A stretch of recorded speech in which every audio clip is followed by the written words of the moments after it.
प्रिय दर्शकों, जय श्री कृष्णा, जय माता जी। मैं आचार्य गोपाल कृष्ण शास्त्री स्वागत करता हूं आपके अपने कार्यक्रम श्री भाग्य दर्शन में। मित्रों,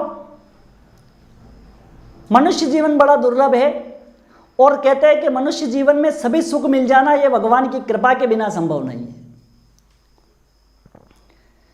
सुख कई प्रकार का होता है, धन का, मन का। कहते हैं पहला सुख है निर्मल काया, दूसरा सुख है थोड़ी माया, तीसरा सुख है चरित्रवान नारी और चौथा सुख है पुत्र आज्ञाकारी। मतलब पुत्र संतान प्राप्ति में आज हम देखते हैं कि बहुत से दंपति इसलिए परेशान है कि भगवान की कृपा से उनका व्यापार व्यवसाय अच्छा चलता है, दो पैसे कमा करके लाते हैं। बहुत से प्रदेशों में तो आज ये स्थिति है हमारे भारतवर्ष में कि पति और पत्नी दोनों ही कमाते हैं और दोनों ही आनंद में हैं, पर बड़ी विडंबना देखिए कि संतान प्राप्ति नहीं होती। आखिर में वो कारण क्या है और जन्म कुंडली में हम उसको कैसे समझें? जन्मांग चक्र में हम कैसे पता करें कि संतान प्राप्ति में परेशानी आने का कारण क्या है? तो आइए आज मैं सबसे पहले तो आपको अवगत करा दूं कि लग्न से आपकी जन्म कुंडली में जहां जन्मांग चक्र लिखा हुआ है, राशि चक्र अलग होता है, जन्मांग चक्र अलग होता है। आप खुद देखें, जन्मांग चक्र जिस पे लिखा हुआ है उसके पहले, दूसरे, तीसरे, चौथे और पंचम भाव, पांचवा जो भाव होता है वो संतान का भाव होता है। ज्योतिषी गणना में बताते हैं कि पंचमे से 5, 6, 10 भाव में कोई केवल पाप ग्रह ही बैठ जाए। ध्यान दीजिएगा, पंचमे से 5, 6, 10वें भाव में केवल पाप ग्रह बैठ जाए, किसी भी शुभ ग्रह की वहां पर दृष्टि नहीं होती है, तो ऐसे दंपति को पुत्र या संतान प्राप्ति में, कन्या रत्न प्राप्ति में या पुत्र रत्न प्राप्ति में परेशानी आती है। बहुत प्रयास करते हैं, कई तरह के उपाय करवाते हैं, फिर भी संतान प्राप्ति नहीं होती है। परंतु कुंडली में जब तक इनका दोष निवारण नहीं होता है तब तक संतान प्राप्ति में परेशानी रहती है। इसके अलावा और भी कई कारण होते हैं जिनको जन्म चक्र, जन्मांग चक्र के आधार पर सुदर्शन चक्र बना करके देखा जाता है कि आखिर में आपको संतान क्यों नहीं हो रही है। कई बार ऐसा सुनने में आता है, ऐसा हम अपने आसपास अड़ोस पड़ोस में देखते हैं कि गर्भ तो रहता है पर वह गर्भ फिर नष्ट हो जाता है। क्या कारण है? आपके जन्मांग चक्र में कहीं ना कहीं लग्न से पंचम भाव और नवम भाव पर किसी ग्रहों की दृष्टि पड़ रही है, या ऐसे ग्रह बैठे हुए हैं जिसकी वजह से संतान गर्भ रह ही नहीं रहा है, और अगर रह जाता है तो वो फिर नष्ट हो जाता है। इसके अलावा पंचम भाव पर मंगल आदि का योग भी संतान प्राप्ति में परेशानी खड़ी करता है। जन्मांग चक्र में ऐसे कई प्रकार के कारण होते हैं जिसमें संतान प्राप्ति में परेशानी होती है, और संतान प्राप्ति हो ही जाती है। कन्या का जन्म होना तो भाग्य की बात है। कहते हैं कि कन्या का जन्म, पुत्र का जन्म भाग्य से होता है पर कन्या का जन्म सौभाग्य से होता है। फिर भी अगर संतान प्राप्ति में परेशानी आती है तो उसका मुख्य कारण लग्न से पंचम भाव का दूषित होना होता है। कहीं ना कहीं अनिष्ट ग्रहों की दृष्टि की वजह से परेशानी रहती है। तो मित्रों, हम कई बार ये बात कहते हैं कि समस्या है तो समाधान है, दुख है तो सुख है।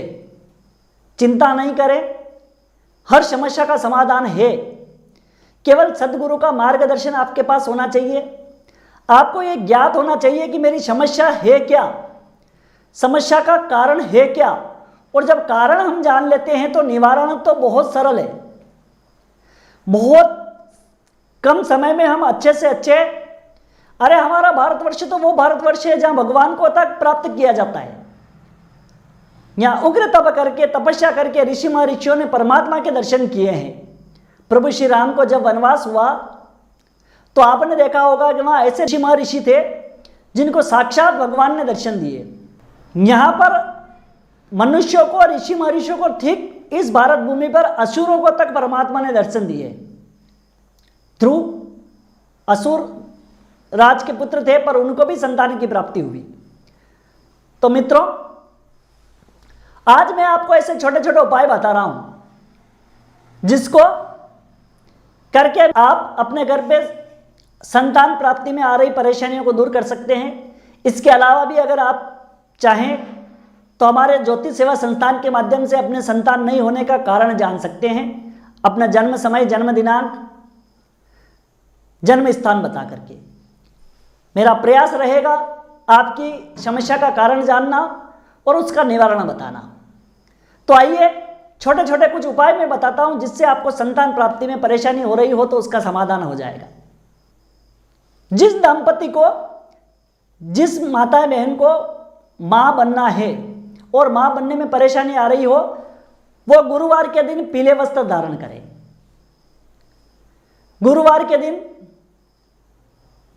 संतान प्राप्ति की इच्छा रखने वाली माता बहन को 5 और 5 नहीं तो 1 अंधा व्यक्ति जो दोनों आंखों से अंधे हों उनको अपने घर बुला करके पीली खीर, पूड़ी और हलवा का भोजन कराएं। इसके अलावा चने की दाल की एक पोटली बनाएं, उसमें थोड़ा सा पीतल का टुकड़ा रखें और वह चने की दाल की पूरी पोटली भगवान भोलेनाथ को चढ़ाएं। पूर्वा फाल्गुनी नक्षत्र को आम की जड़ को दूध में मिला करके पीसे और घिस करके वह दूध आम की जड़ को ही चढ़ाए। इसके अलावा मंदार की जड़ को एक लाल कपड़े में लपेट करके, मंदार पुष्प जो भगवान भोलेनाथ के चढ़ाया जाता है उसकी जड़, मंदार पुष्प की जड़, पौधे की जड़ जो है उसको लाल कपड़े में लेकर के अपनी कमर के बांधे। ऐसा उपाय करने से भी आपको संतान की प्राप्ति होगी, सुंदर संस्कारित दीर्घायु कन्या या पुत्र की प्राप्ति होगी। संतान गोपाल पाठ कराएं। हरिवंश पुराण संतान गोपाल जब पाठ करते हैं तो जातक स्वयं भगवान श्री हरि विष्णु से प्रार्थना करता है कि हे भगवान, मुझे आपके जैसे सुंदर संस्कारित दीर्घायु पुत्र की प्राप्ति हो। इसके अलावा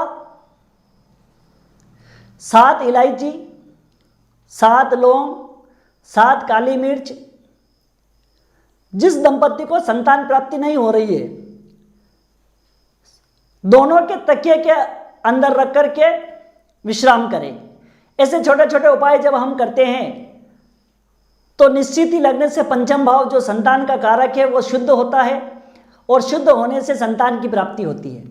मित्रों, इसके अलावा और भी आप अपने बारे में कुछ जानना चाहते हैं या ऐसा सोचते हैं कि हमें कौन से भगवान की पूजा करना चाहिए, क्या चढ़ाना चाहिए, क्या नहीं चढ़ाना चाहिए, क्योंकि 10 बार गलत करने के बजाय एक बार शुद्ध कार्य करना ही सफल होता है।